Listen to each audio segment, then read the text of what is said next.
মূলত তিনি আচার্য, তবে তিনি গুরুরূপে আবির্ভূত হন ভিন্ন ভিন্ন ভক্তের কাছে, শিষ্যের কাছে পাওয়া যায়, এবং তার মাধ্যমে যখন সেই গুরু শক্তির মাধ্যমে তিনি আবির্ভূত হন, আপনার চৈত্য বহুষা স্বগতেই বনস্তি। গুরু হচ্ছেন কিন্তু অন্তরস্থ চৈত্য, প্রকৃত আমার ভেতরে যে চৈত্য স্বল্প আছে প্রত্যেকের হৃদয়ে বর্তমান, প্রত্যেকটি হৃদয়ে চৈত্যগুরু বর্তমান। গুরু তিনি আজকে অপ্রকট হয়েছেন, শম্ভুদাম আজকে আমার প্রভুপাদ। অনুভৃতাং অশুভ, অনুভূত যা কিছু অশুভ তাকে মার্জন।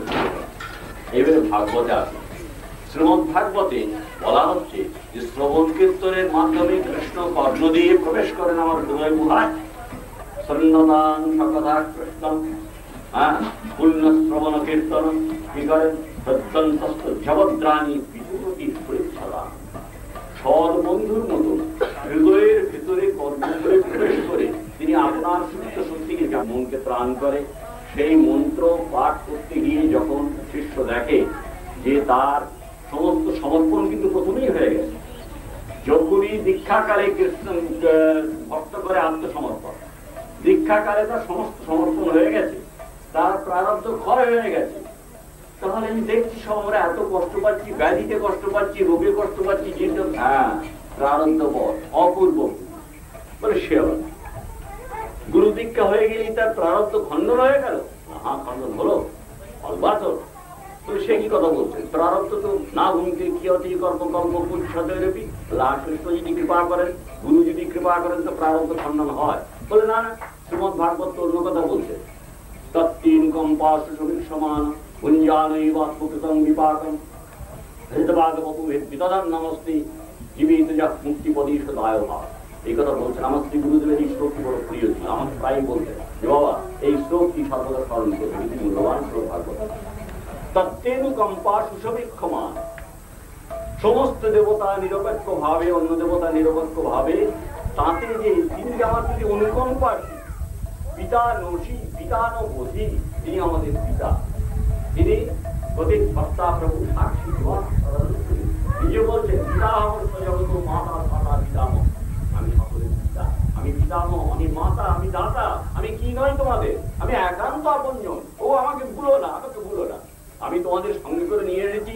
জগতে কেউ যখন তোমাকে চিনত না, এতটুকু ভ্রূণ ছিলে, তুমি সর্বিকারগ্রস্ত দেহে ধীরে ধীরে তুমি প্রিয় হলে অস্থি জায়তে পদ্ধতি বিপরিণামতি অবক্ষীয়তে লিয়তে, এই সর্বিকারগ্রস্ত দেহ নিয়ে তুমি চলে যাচ্ছ। তোমার সঙ্গে যাবে কেউ যাবে না, স্ত্রী পুত্র ধন সম্পদ বাড়ি টাকা করি, আমি কিন্তু আমি যাব, আমাকে ভুলো না। তাহলে আমরা কি হারিয়ে বসে আছি? দেখো আমাদের একটা কিছু হারিয়ে গেলে আমরা সর্বনাশ হয়ে গেল। তুই একবার তো মায়া পিছাচি কখন দণ্ড করে? যখন আমরা কান্ত্রদে বশ হইয়া তার লাঠি খায়, ভ্রমিতে ভ্রমিতে যদি সাধু বৈদ্য পায়, তার উপদেশ মন্ত্রে পিশাচি পলায়, কৃষ্ণ ভক্তি পায়, কৃষ্ণ নিকটে যায়। এই হয় আমাদের ক্রম। তা আমাদেরকে মায়া যে আক্রমণ করেছেন একমাত্র কারণ আমরা গুরুপদাশ্রয় করে উপযুক্ত ভাবে ভজন। আর পাঠক দুটো টাকা পেল বলে দিয়ে চলে গেল, it is not so easy.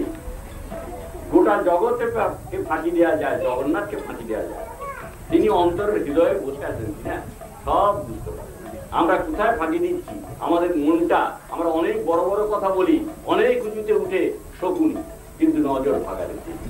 আমাদের এই বিষয়ে কামিনী কাঞ্চনেতে এত তীব্র আসক্তি যে আমরা কোনো মতেই 1 ইঞ্চি মনটাকে তার থেকে তুলতে পারি না, যে না না না এসব পরিস্থিতি অসার সংসার বিবর্তন। প্রহ্লাদজি বললেন দৈত্য বালকে, অসার সংসার বিবর্তনীষু মাজাল বিশ্রী একটা অপসংস্কৃতির দিকে বহু করে এগিয়ে চলেছে। আজকে আমরা জানতে চাইছি না যে এত বড় দুর্লভ মানুষ জন্ম যে কেটে গেল, এসে ঠেলে নিচে গিয়ে কেটে যাওয়ার জন্য। রবীন্দ্রনাথ বললেন গুরুদেব যে তৃষ্ণার জলে কাদামাখা পা ডুবিয়ে বসে থাকাও যা, আর এই মানুষ জন্মকে হালকা ভাবে নিয়ে সাধন ভজন না করাও ঠিক তাই।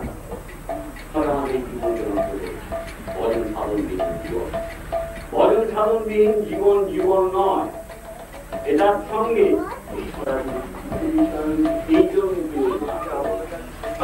বললেন তুমি দীক্ষা দিও, গুরু কথা হয়নি, গুরু কথা প্রয়োজনীয় ব্যাপার।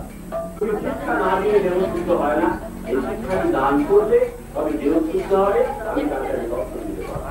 দর্শন দিয়ে